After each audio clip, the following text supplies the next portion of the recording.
What's going on, everyone? Welcome back to the channel. I guess today would be, part 2 to getting the 408 stroker back into the D100 project.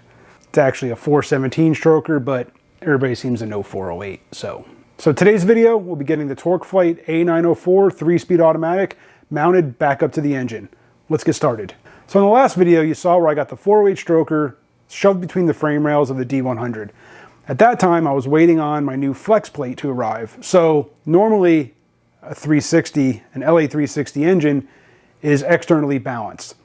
Well, with the rebuild, everything is now internally balanced. So I had to get a new flex plate.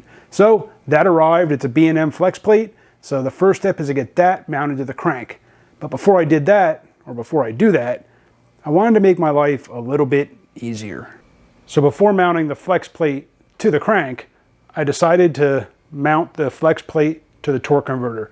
Since there's only one way that this thing can get mounted, it would be real easy to mount the flex plate to the crank and then stick the transmission up and then be fighting to get all your bolt holes lined up. So I went ahead and I stuck the flex plate on the torque converter, bolted it in place, made sure everything lined up right, and then I painted 3 of the bolts with 3 different colors of paint. And that way, once I'm under the truck trying to install everything, it's real easy to get everything lined up and know it's going to be bolted in right the first time. So with that done, I'm going to go ahead and take the flex plate, mount it to the crank. There are 6 bolts that get torqued to 55 foot-pounds.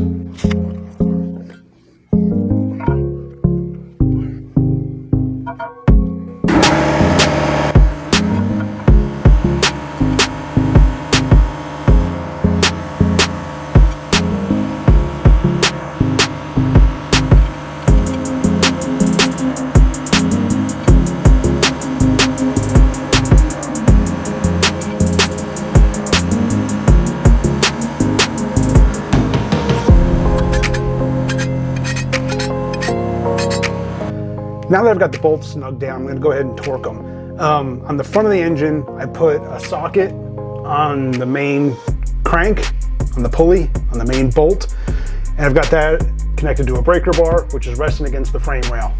So that'll keep the engine from turning, and we'll go ahead and get these snugged up.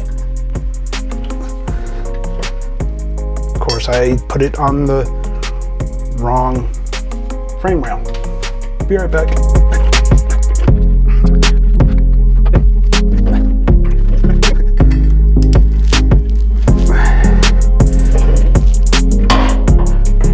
was supposed to anyway. I think it moved. Oh, there we go.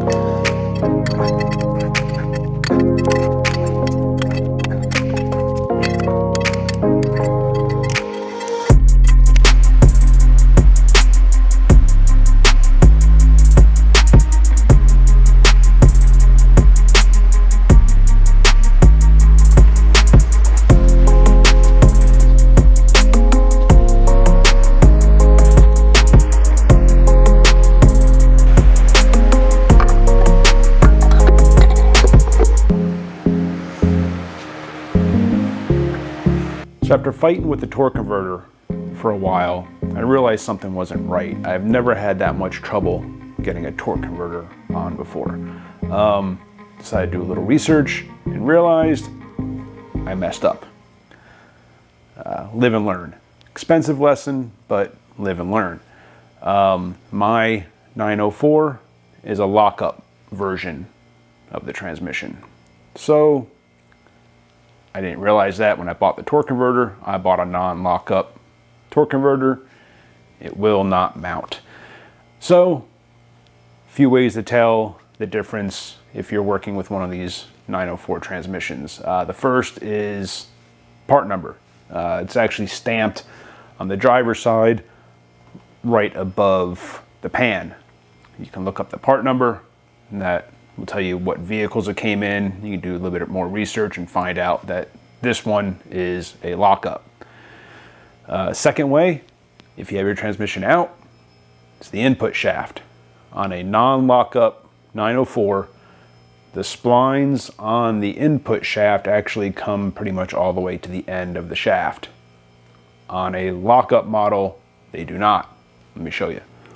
So this is what I'm talking about right here. Here are the splines on the input shaft.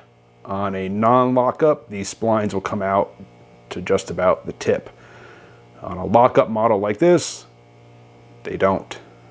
And a third way to tell is on the valve body, there's actually a tube on the valve body, and that goes to a lockup module that when I did the shift kit on this thing, I probably should have realized that was a lockup valve body, considering I did that a few years ago.